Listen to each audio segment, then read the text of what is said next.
Hey everyone, it's me, Miss B, and in this video we are looking at a homework assignment for my Algebra 1 class. And so this lesson was about finding slope from different representations of a linear function.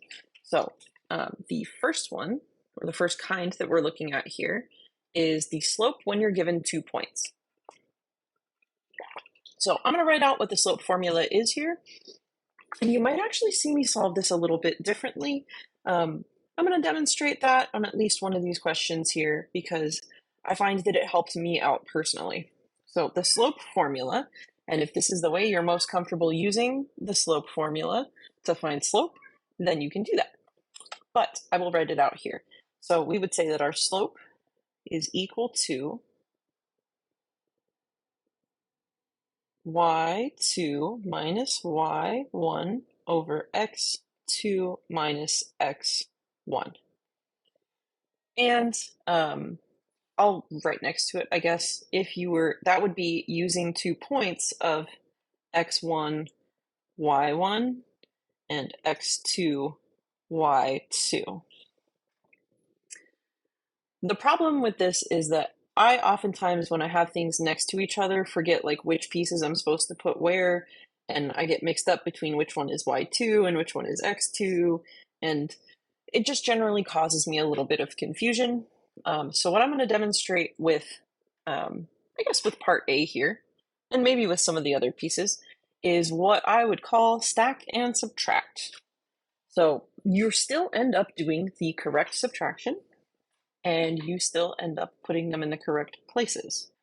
But I don't like having things next to each other when I have my angle, or not my angles, my coordinate points here. So I'm going to zoom in and show you with this question here. What I mean by stack is I take one of my points and I write it underneath. So I would say this here is going to be 3, and then I would have -2. The next thing that I do, and all of these steps are important, and this is also legitimately, as a math teacher, how I find slope between 2 points. It's not me trying to give you a gimmick that's easier. It is genuinely what I find works for me. So that's the only reason I'm sharing it. I label at the top what is X and what is Y, because I guarantee you at some point I will forget which one goes on the top or the bottom. So I label which ones are X and Y, and then after I have these stacked up, and don't be afraid to use a calculator, I am going to subtract downwards. Like I stack this up just like a subtraction question that you might have done in elementary school where you stacked things up like this. And I'm going to subtract both. So it is important that you then do -3 minus 3. And whoops, switch the page over there. -3 minus 3. If you do that on a calculator, don't be afraid to double check yourself with it. Always good to do things in your head, but to also confirm that you know what it is by doing it on a calculator. -3 minus 3 is going to give us -6. Then on the right-hand side, or the y's here, we're going to do 2 minus -2. So when we do 2 minus a -2, it's really like adding a positive, and it's going to come out to give us a +4. We'll put a comma in between those because those are my 2 different numbers. Now, we are still using, those are my differences. So what I just did there was x2 minus x1, or in this case I did x1 minus x2, and then y1 minus y2. You'll still get the same numbers. You may get that the signs are reversed, and that's okay, because we are still going to stack it up. So I would still say that rise is the y's, if we're calling this rise over run, and that you would run, I guess with my class I said today, you would run from your x's. So if that's an easy way for you to remember it, rise from your y's and run from your x's, rise is y and run is x. That's why I labeled these x and y so that they're in a column. So I know I need to put y over top of x. So this is then going to give me 4 over -6, and then I would reduce that to be 2 over -3, which is the same as -2 over 3 or -2 over 3. If you have that negative sign out front in the numerator or in the denominator, any of those three places, it's going to be equivalent. You should get that your slope here is -2 over 3. Hi, Franklin. You might be able to hear him. That's my cat. He's saying hello, I guess. It's more likely he's telling me that he's hungry, but I have homework videos to film. So I'm going to do that same process on the next one.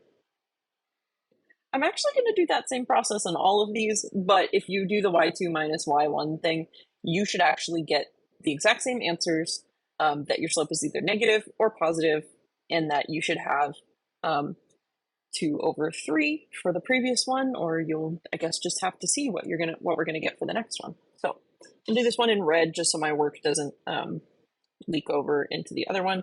So I'm going to stack them up. I'm going to put 5 and 6 and subtract going downwards. Make sure I put my negative sign.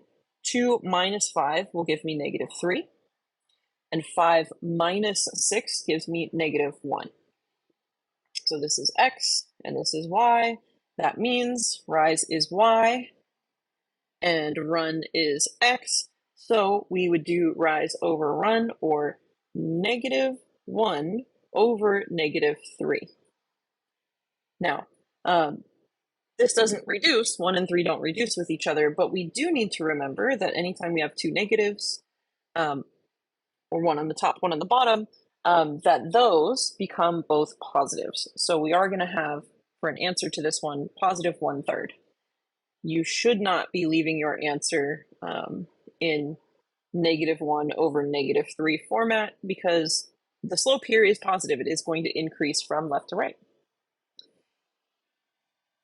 So hopefully by now you see how my little process here kind of helps us without messing up which direction.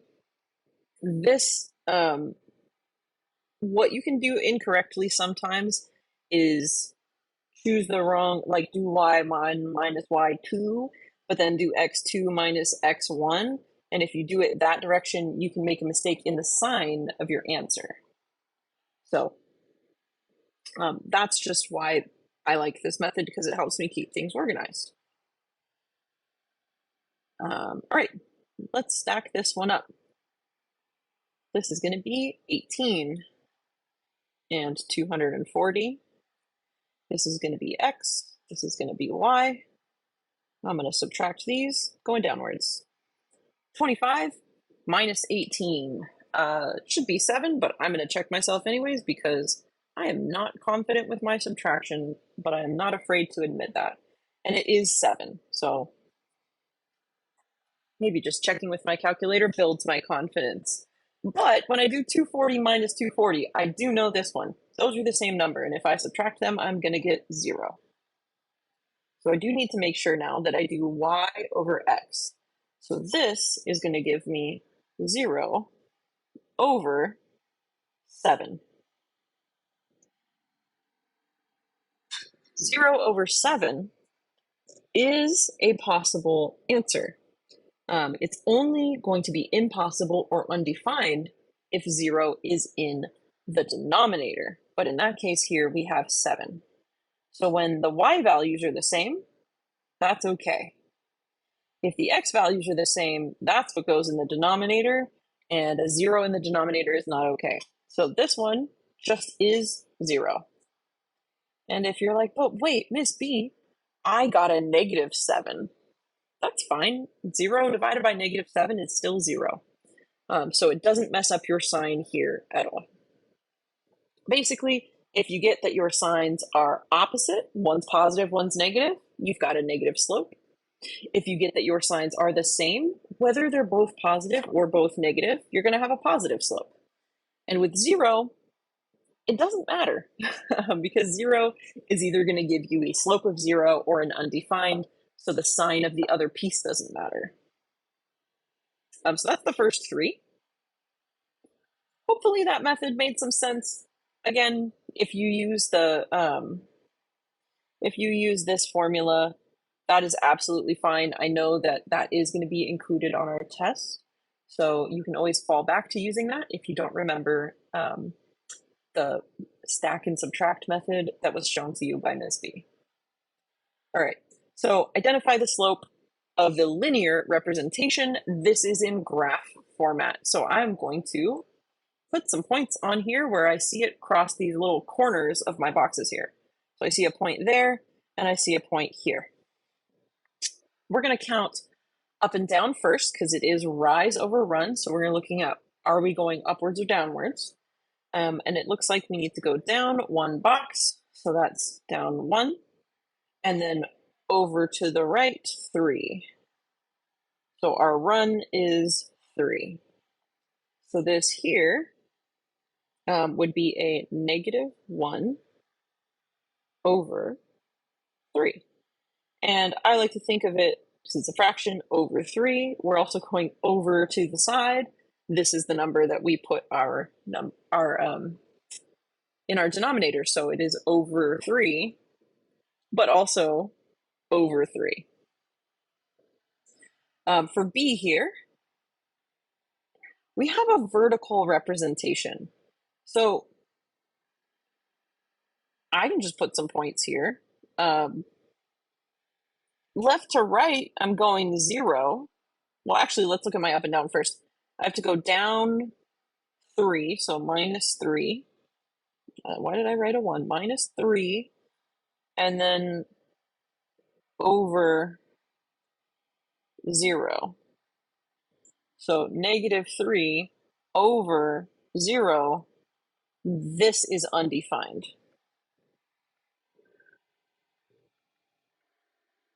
The other way I like to think of it with a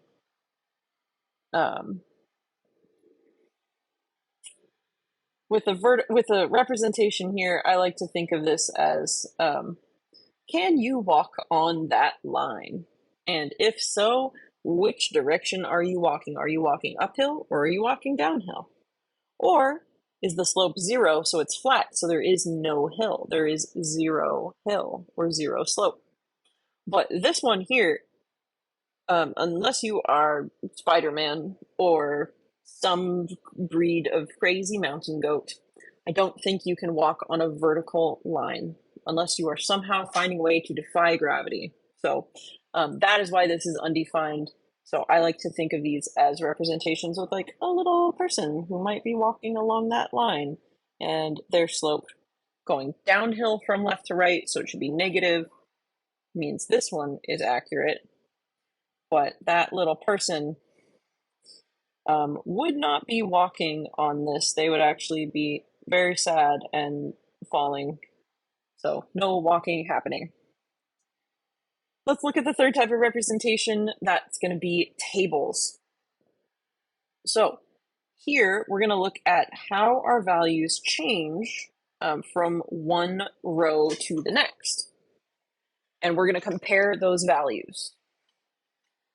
Since we are told that these are all linear, we only need to look at one set of these and then reduce. But in the next one, we're definitely going to have to look at more than one. So from 4 to 7, this is increasing by 3. And from 9 to 15, that is increasing by 6. We still have to do rise over run or y's over x. So we are still going to look at 6 over 3, and that is going to give us a slope of 2. If we compared all of these other ones, you might see that the numbers are a little different, but they're all going to reduce to 2. Here, from 15 to -5, that is a decrease of 20. And here, from 7 to -3, that is a decrease of 10. -20 over -10, still going to reduce and give us +2. So even though you can use multiples, we really only need to look at one jump, I guess. So to jump from 8 to 10, we would have to go up by 2. And to jump from 0 to -6, we would have to go down by 6. So we would put y over x and do 2 over negative 6. That is going to reduce and give us negative 1 over 3. Again, the location of your negative sign here isn't super important. Whether it's in the numerator, the denominator, or out front, I might default to out front, or you might see me leave it other places. Same thing, so don't be too concerned about that. Let's look at our last table here. Since this is a little close to the other one, I'll do it in red. To jump from 7 to negative 11, pardon me, this is going to be a change of negative 18. And to jump from 4 to 4, that's a change of 0. There is no change. So I'm not adding anything, I'm not subtracting anything, change of 0. So I'm going to put y over x, so negative 18 over 0. That's going to be something over 0. It's going to be undefined.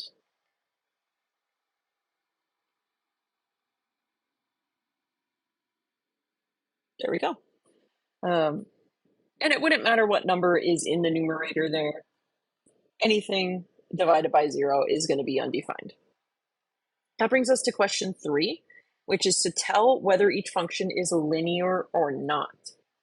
So linear or not. We know that linear functions have a consistent slope.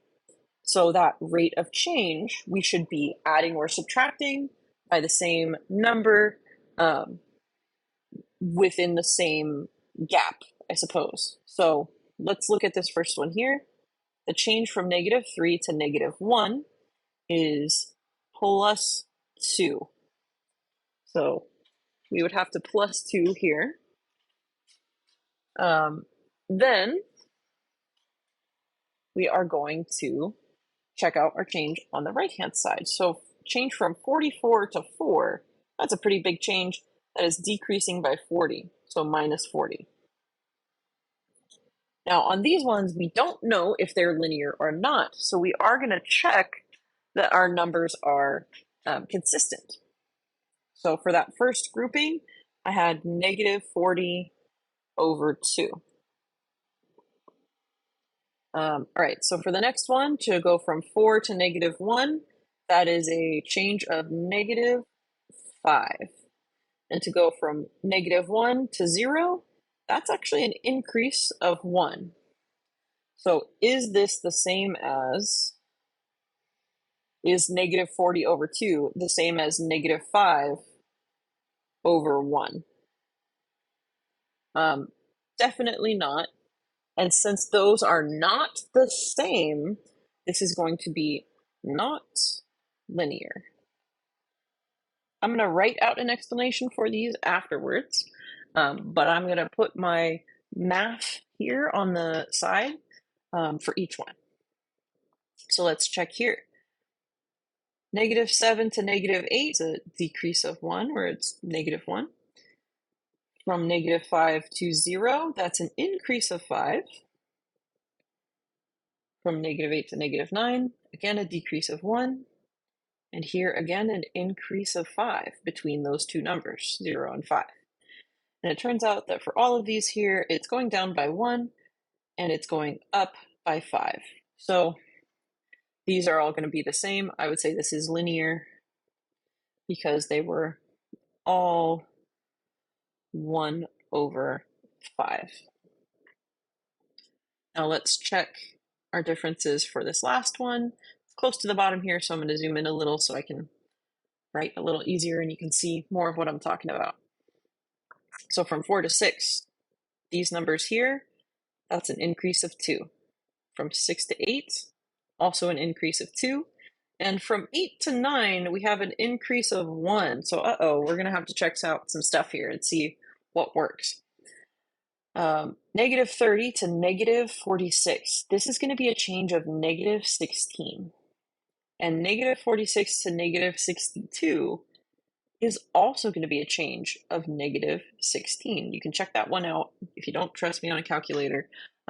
Negative 46 if you subtract 16, you're going to get negative 62. Now from negative 62 to negative 70, I want all of these to be equal, but I have 2 and 2 and 1 on the left. This one here, I'm going to have negative 16, and here I'm only going to have negative 8. So the question is, are these equivalent?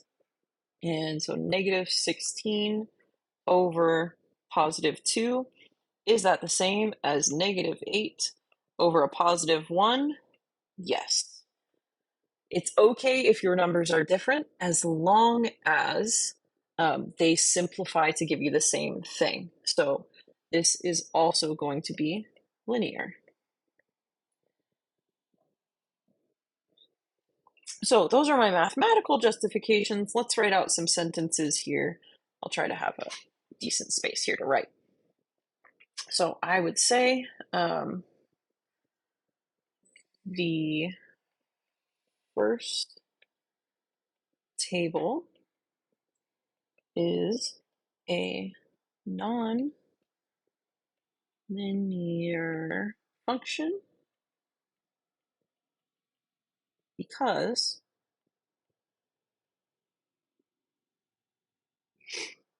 we'll say the rate of change is just how fast it's changing or how different it's changing, which we use as an interchangeable word with slope. So rate of change is another way to say slope.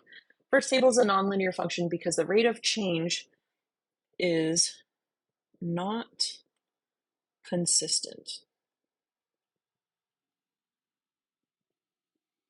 or constant.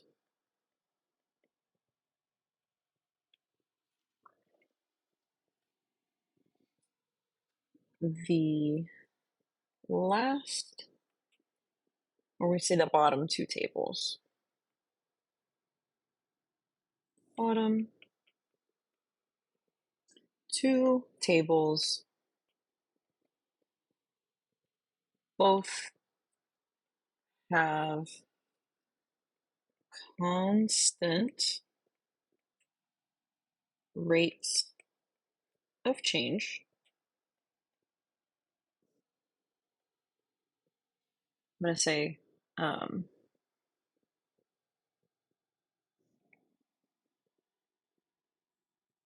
well, I'm just going to say they both have constant rates of change. So they are both linear functions.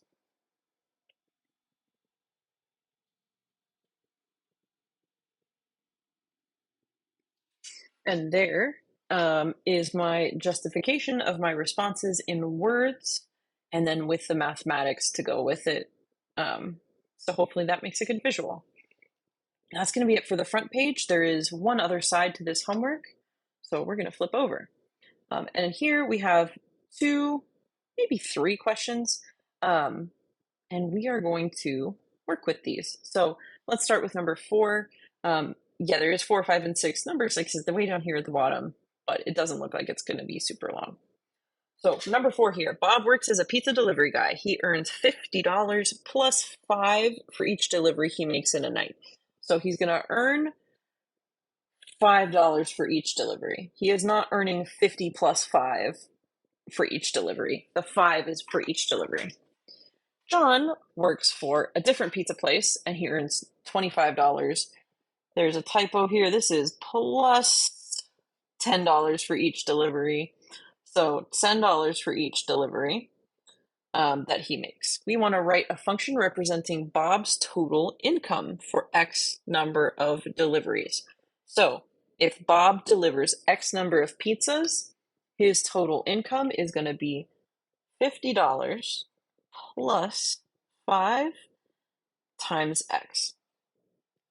I'll write his in red, and then John's, I guess I will actually underline this in blue because I'm going to write his equation in blue. He is going to make 25 plus 5, not 5, sorry, 10 for X number of deliveries. we want to graph both of these functions and be sure to label the axes. So these are both, if we put them equal to y, these are both kind of slope-intercept form, which is what we're really working on tomorrow or in the next lesson. So either way, I'm going to start with Bob's. He starts at 50. So if he makes no deliveries, because no one orders delivery and he's just working inside the pizza shop, he's going to make 50 bucks.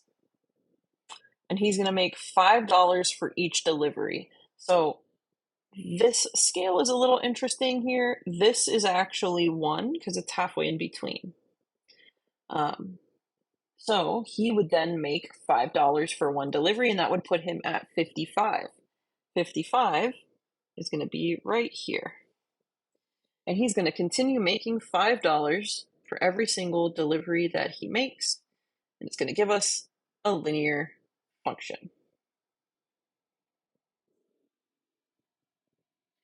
And we can just use a line to connect these all the way like this. That's going to be Bob's deliveries. Okay, so now let's look at John's.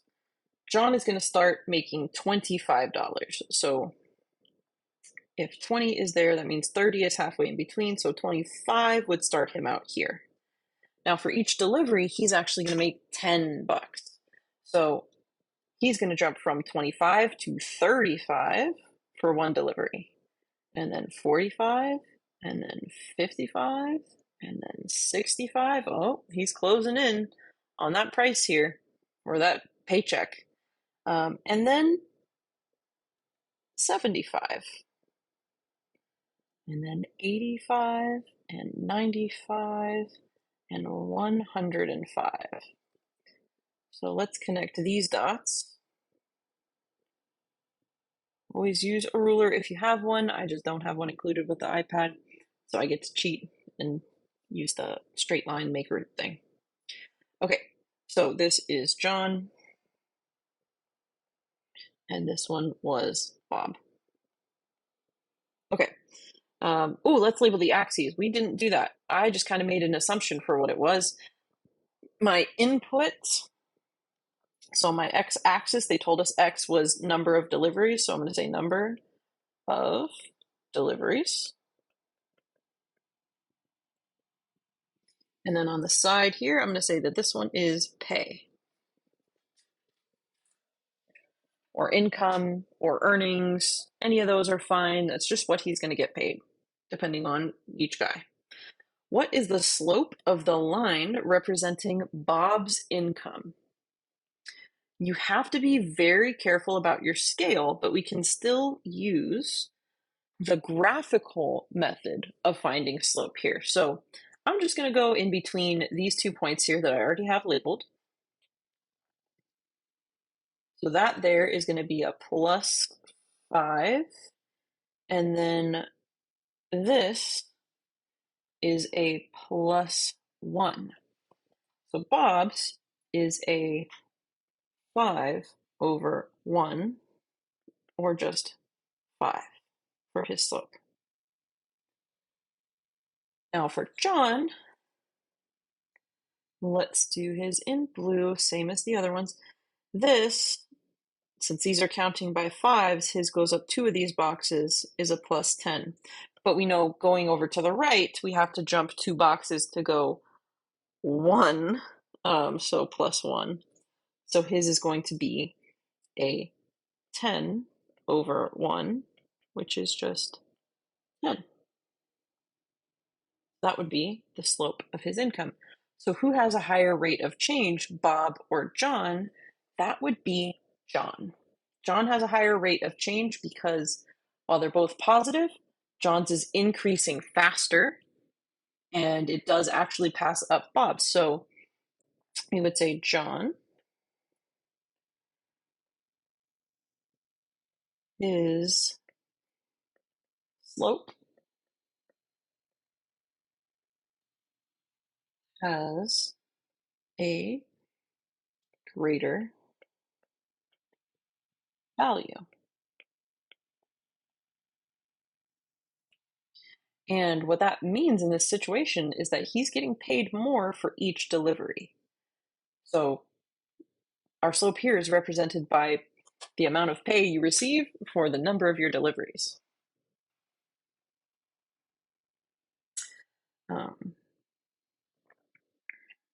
Yeah, so his slope has a greater value.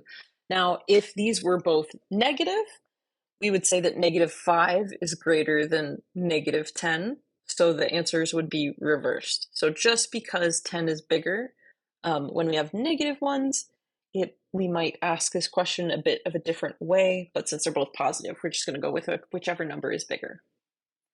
And that should be it for question 4. Let's look at question 5. So we have here, all of the points in the picture are on the same line, and we want to find the slope of the line and then explain or show our reasoning.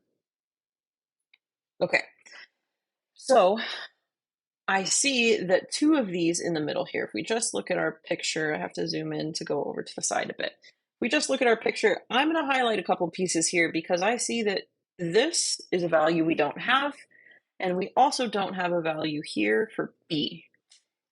But I do have both values of 6 and 10 and 2 and 2.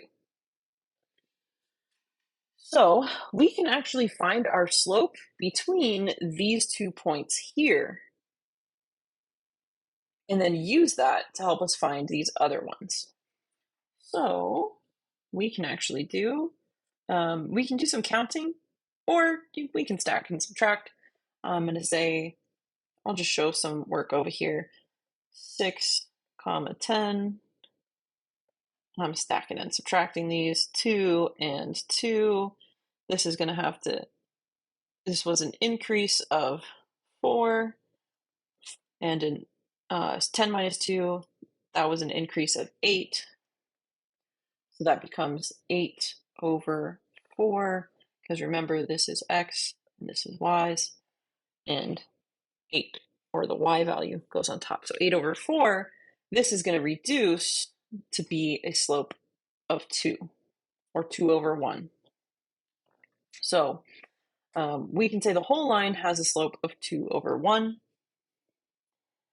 And then how can I make, if I go up 2, I need to go over 1. So it looks like here, 2 to 4, that's going up 1, 2. So we would say plus 2. That means this distance should be plus 1. So B, or the 2 here, 2 plus 1 is B. So B is 3. And then we can decrease from our 10. Oh, you know what? I totally just did that wrong. I am so sorry. My brain was like, y comes first. Nope. I don't know what the increase is. Y does come first, but not in here, because this is x, and this is y. And this is x, and this is y. So we know that this had to go over 2 spaces, so that's a plus 2 there. This is a we don't know. Now, if we know we have to go every one that we go over, we can go over 1 first and then go the correct amount. So we can go over 1 and then up 1, 2, and then over 1 and up 1, 2. So we can say plus 1, plus 2, plus 1, plus 2. So the ones we're looking for to use are these, like how far we have gone up vertically, because B is a y value. So this is now going to be 2 plus 2 plus 2. So using this one here as our starting point, and then each of these contributes to that value. that's equal to b, or b is 6. That was my bad. Wow.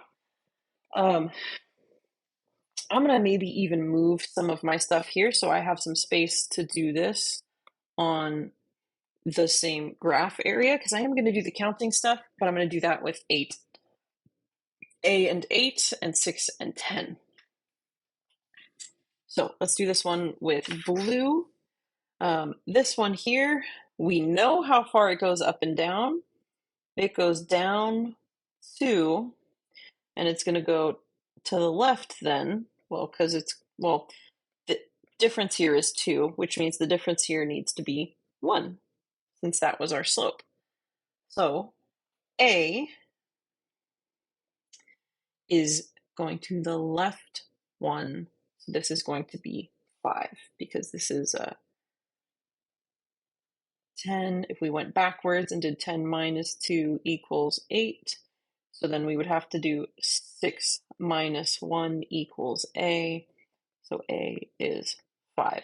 Now, if you don't like that method of me finding these answers, because I will admit that can be a little confusing, I'm going to show you more than one way of doing this, so don't fret. I know that was a bit confusing on the graph. Maybe you prefer some actual mathematical stuff here. I found the slope actually, so I'm going to write my slope here and show it, right? So I just showed my work. We found the slope of the line. Let's actually line this up here. I zoomed in, so I actually couldn't see a bunch of these things here. I'm going to show, using math, the value of A and the value of B over here underneath on the left.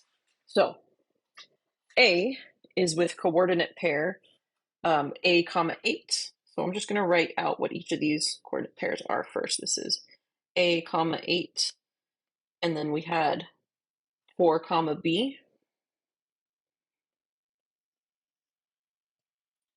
We can actually use these. Now you can put them in the slope formula of y minus y over x minus x. I'm going to pick one of my numbers here, and that's probably going to be 2 and 2. And we know we want to make a slope of 2 over 1. So we want 2 over 1, or because this number here, 2 is the same as 2 over 1. We want that to be equal to, and then I'm going to use 2 and 2 as my numbers. I want that to be equal to, and I'm just going to actually write my subtraction stuff here. So I'm not going to actually subtract them, but I'm going to write out what that expression is. So I want that to be, with x and with y, 8 minus 2, which would go on the top, and a minus 2, which goes on the bottom. Now we can actually solve out parts of this and then cross multiply. So 8 minus 2, that's going to give us 6. So I'll say 2 over 1 equals 6 over a minus 2. If we cross multiply, then we would get 2 times a minus 2 equals 6. Divide both sides here by 2, and you would get a minus 2 is 3. So we add 2 and add 2, you get that a is 5. And I'm pretty sure that is also the answer I just got by doing this, yep, up at the top there. So a little bit more crazy, but we have our slope equal to a slope equation here. And we just solved. We have to trust that the algebra is going to take us to the correct answer. So I'm also going to use 2 comma 2 with this one. And I am going to expect this to go downwards with our subtraction. We still want this to equal 2 over 1. So our slope is still 2 over 1. We want this now to be equal to the y's over the x's, so y over x, so b minus 2 over 4 minus 2. We're going to do the same thing where we simplify a little bit, and we have 2 over 1 is the same as b minus 2 over 2, because that's what 4 minus 2 is. If we cross multiply, and remember cross multiplication means multiplying like this, so we would do 2 times 2 and 1 times b minus 2. So 2 times 2 is 4, and b minus 2 times 1 is b minus 2, so we would have b minus 2 equals 4. Add 2 to both sides, and you would get that b equals 6. And I'm pretty sure, yep, that's what we got on the other side on the graph as well. So you can use numbers with the algebra, or you can try to use your graphical knowledge of slope and do it on the graph. Hopefully one of these made more sense than the other, and you're able to follow along. But I wanted to make sure that I showed both examples. Now, for E, we want to know when x is equal to 0, what is the value of y? And I think that's most easily done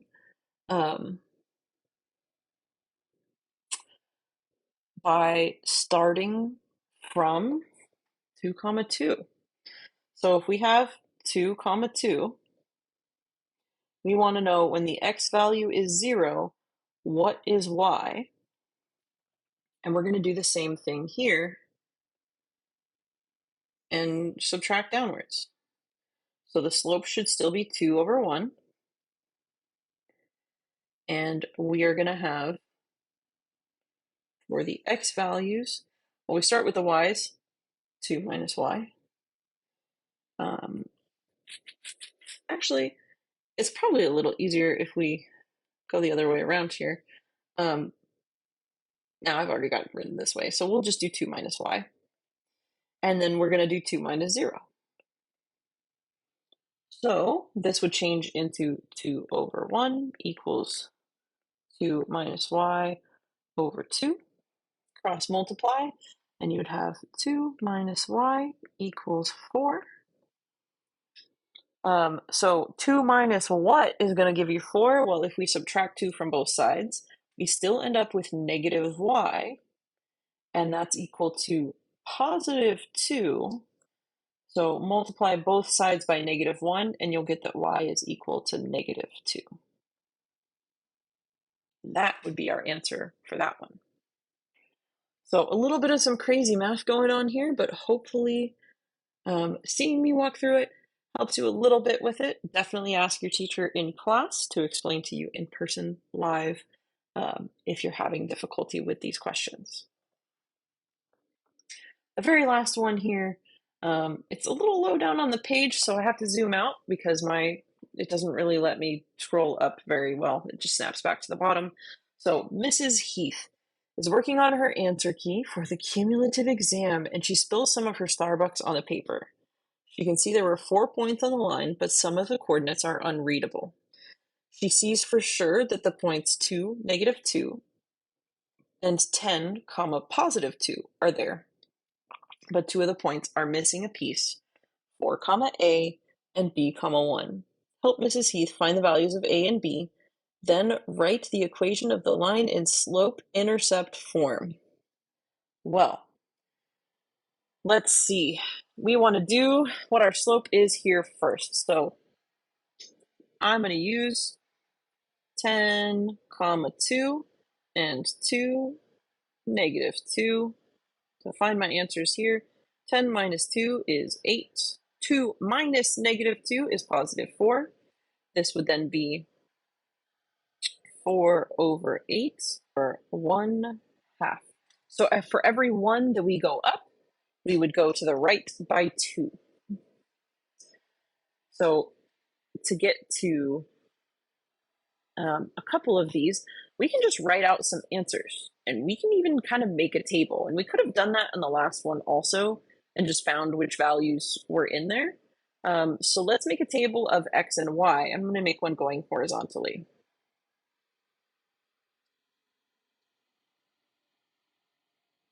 because this is probably a little easier, and if this helps you understand the one above it, then great. I know that I can start with 2 comma -2. And as we increase x, so this 1/2 means that here y is going to be going up by 1 and x is going to be going up by 2. So if y goes up by 1, that would be -1. I'm just going to put some values here. Okay. 2 would go up by 2 and become 4.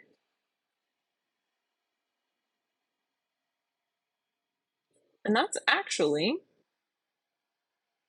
the first piece here, 4 comma a,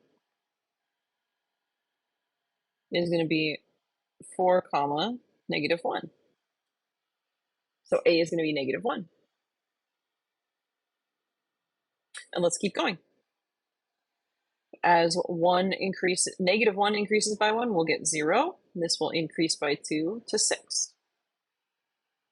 As y value increases to +1, this will increase by 2 to 8. And then we would have +2 and 10. And I actually do see, hey, +2 and 10, those were those numbers. So that's good. That's a good way to check that we're doing this right. And the other one here was b comma 1. So b comma 1, that is going to be 8 comma 1. So I think a table is maybe easiest for both of these. We would say a is -1 and b is 8. So if you want to go back and try the table method for a and for d, you're welcome to do that.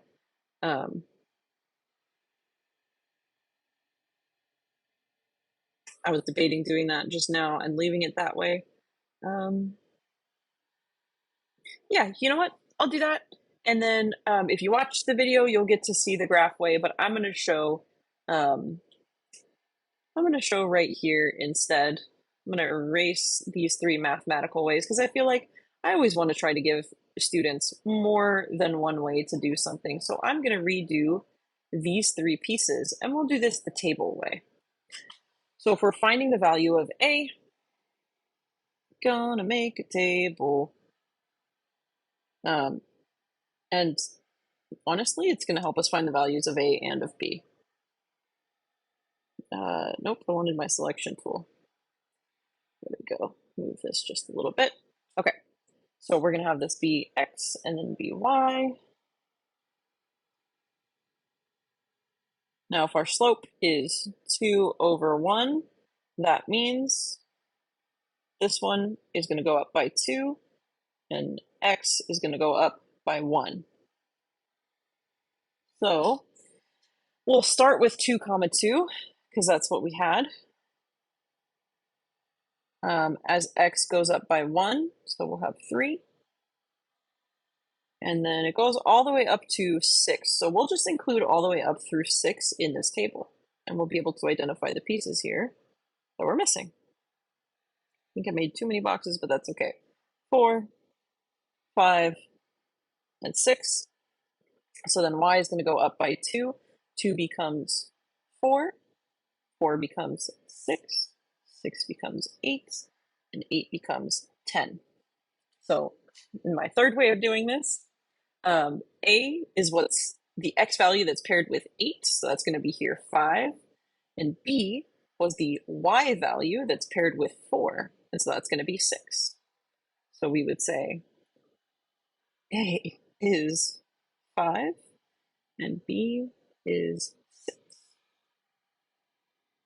Now, when x equals 0, what is the value of y? We could actually, I'm going to copy this table a little bit. It would really just be extending our table in the other direction. So we could go downwards. So we would, yeah, I'll just copy the table and use what I need from it. So down, we'll copy it. And we'll paste it here. Make it a little bit smaller. Scooch it over. Don't need all that stuff inside of it. So let's do some deleting here. Whoops.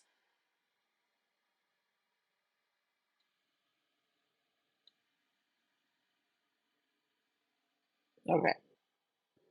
Now if I want to make room, I can start with my 2 here in the middle and have 2 and 2. We can still show that it goes up by 1 and then by 2. So x goes up by 1, so 3, 4. This would be 4 and 6. But the other direction, we're going to decrease by 1, so it should be 1, and then 0, and then -1. And we're going to decrease by 2, so we would have 0, and -2, and -4. So they said when x equals 0, what is the value of y? That is going to be this one right here, 0 and -2. So we can say y is -2. So that's the table method. I feel like that's much simpler. So I'm sorry I dragged you through the whole other one. This is now the full homework answers. And yeah, well, thank you for sticking through it with me. I know it was long, and I know that last 1 or 2 questions was kind of a pain, but hey, we got there and we found some better ways to do it along the way. So this has been the slope from different representations homework for my Algebra 1 class.